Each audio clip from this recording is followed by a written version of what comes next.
এক ফোনে বাংলা, আমি রুমেলা রয়েছি আপনাদের সঙ্গে।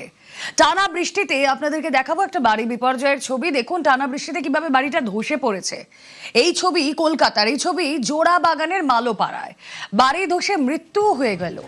ভোর রাতে ভেঙে পড়লো পুরনো বাড়ির একাংশ ধসে মৃত্যু ষাটোর্ধ্ব বৃদ্ধার আটকে পড়া 20 জন। তাদেরকে উদ্ধার এনডিআরএফ এ। সরাসরি চলে যাই, সান্নিক রয়েছেন সঙ্গে। সান্নিক, এই বাড়িটি কি আগেই বিপজ্জনক বাড়ি হিসেবে চিহ্নিত ছিল? যদি থেকে থাকে তাহলে কেন আগে থেকে সরিয়ে দেওয়া হলো না? টানা বৃষ্টির ফলে এরকম দুর্ভোগ তো তাহলে পোহাতে হতো না?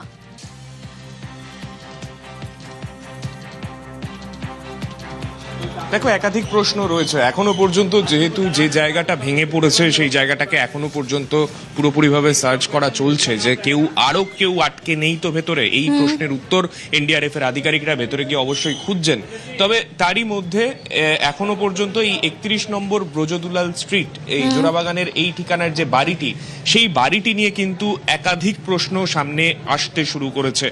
যে মহিলা যার মৃত্যু হয়েছে, ষাটোর্ধ্ব যে মহিলার মৃত্যু হয়েছে, তার স্বামী সরাসরি অভিযোগ করছেন এই বাড়ি মালিকানা নিয়ে একটা বিবাদ দ্বন্দ্ব ছিল।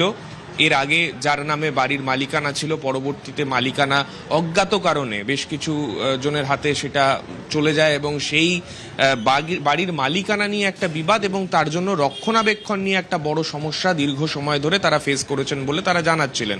এবং এই পরিস্থিতি তিনি অভিযোগ করছেন যে সরাসরি যা পরিস্থিতি এখনো পর্যন্ত তৈরি হয়েছে সেইটার জন্য সম্পূর্ণভাবে যারা মালিক বলে নিজেদেরকে দাবি করতো তারাই দায়ী বলে তিনি অভিযোগ করছেন। কেননা রক্ষণাবেক্ষণ সেই অর্থে একটা পুরনো বাড়ির জন্য যতটা প্রয়োজন কোনো রকম রক্ষণাবেক্ষণ হতো না। পাশাপাশি এই বাড়ির নিচের অংশ দিয়ে কলকাতা মিউনিসিপাল কর্পোরেশনের একটি জলের পাইপলাইন গেছে, যে কারণে নিচের মাটিও অনেকটা দুর্বল ছিল বলে তিনি অভিযোগ করছেন।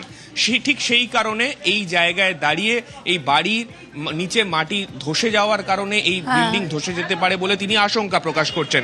একটু তোমাকে ছবিটা দেখাবো ভেতরে, আমি দূর থেকেই দেখানোর চেষ্টা করব, কেননা ভেতরে এনডিআরএফ এর আধিকারিকরা তারা কাজ করছেন। বর্তমানে এনডিআরএফ এর আধিকারিকরা তারা ভেতরে চেষ্টা করছেন যে জায়গা থেকে এই যে বিল্ডিংটা ধসে পড়েছে সেই অংশে তারা ধ্বংসস্তূপ সরিয়ে সেখানে আরো কোনো নজর রাখো।